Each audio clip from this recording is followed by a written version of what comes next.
As you all know, I've been keeping my eye on the recent campaign to push for the notion of alien threats suddenly making themselves manifest. And I've been paying attention to this media blitz, which is really quite, I hate to use this word because it's been so abused lately, but it's really quite unprecedented in the sense that when we heard about anything pertaining to UFOs up until this year, it was almost always just, highly speculative, or, if you found people talking about it seriously as a phenomenon, they would be relegated to, if you're watching cable, it would have to be like the Discovery Channel or Ancient Aliens on the History Channel, or I don't know, some other, much minor, very, very minor sort of venue. Whereas lately, we've had this blitz, and the one who brought this all to my attention is a dark journalist. He's been talking about this a lot on his channel. Lately there's been this concerted media blitz, and they've been hitting all of the respectable venues. I say respectable with deeply sardonic quotation marks because I don't respect them. I don't think anyone should respect them. I think they're shills, but they are thought of as respectable by people who maybe should know better but don't. And so you've been seeing people like Lou Elizondo appearing as a point man. This someone who supposedly, his story is he formerly worked for the Pentagon investigating what was so-called UAPs, which is another way of rephrasing UFOs. UAP, unidentified aerial phenomenon.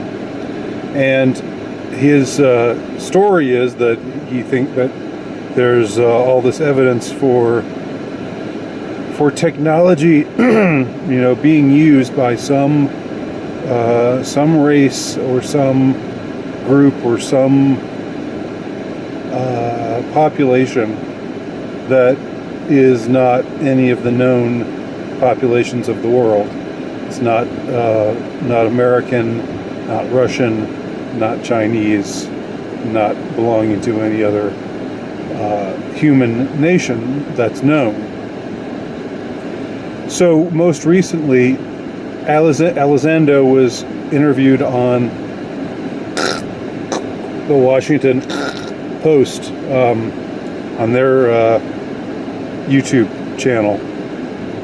Now, I normally wouldn't go anywhere near the CIA disinformation rag that is the Washington Post, but because I'm interested in this phenomenon of this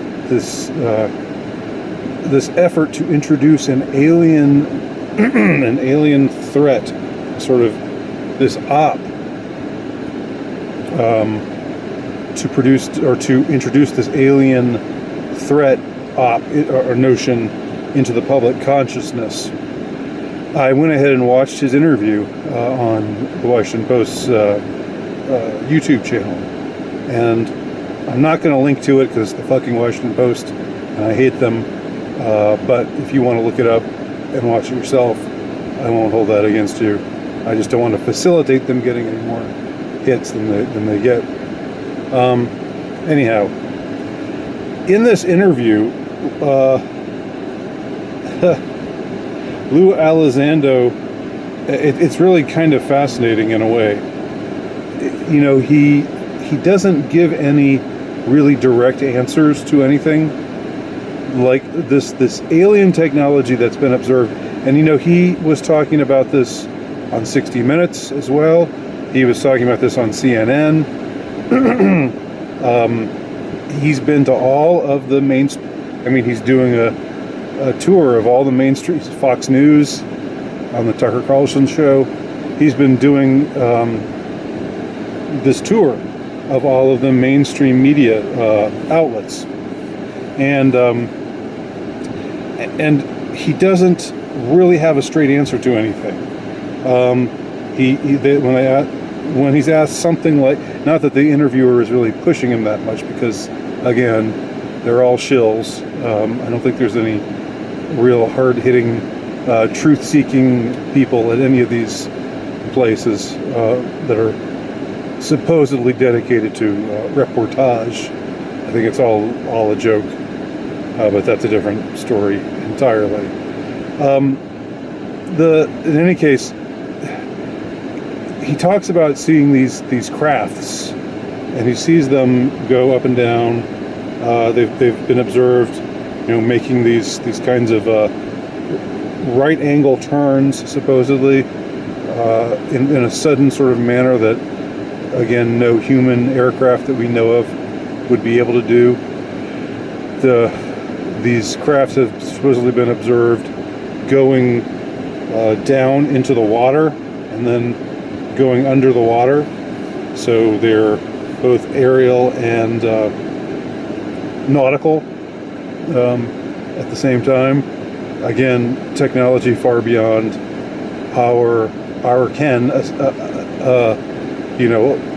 far as we know, as far as what they're claiming. Now, what I found really strange, really kind of funny about this interview, which again, I guess it'd be interesting for you to see it. So maybe I'll just grit my teeth and post to it,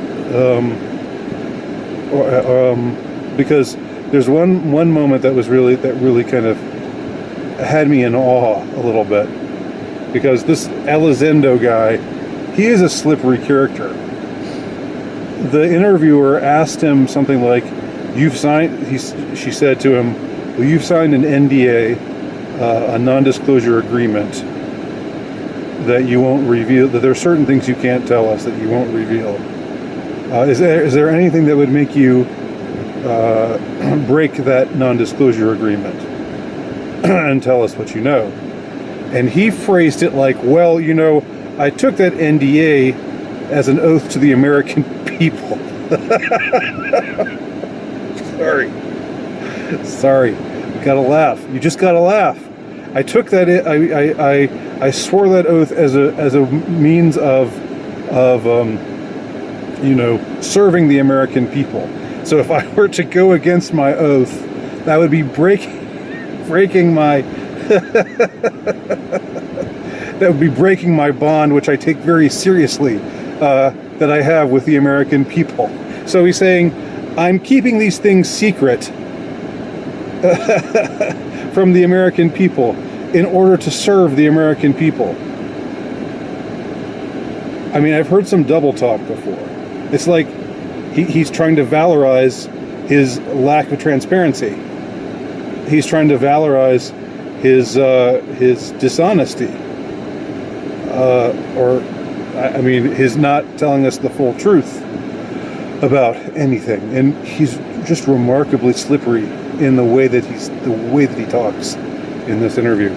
So the reason I've mentioned all of this, the reason why I've been following this whole alien op story is, I have a strong sense that it might be the next big thing that they try to schnooker us with. It's been one thing after another for the last 20 years. It's been 9/11. It's been Flandy Fluke. It's been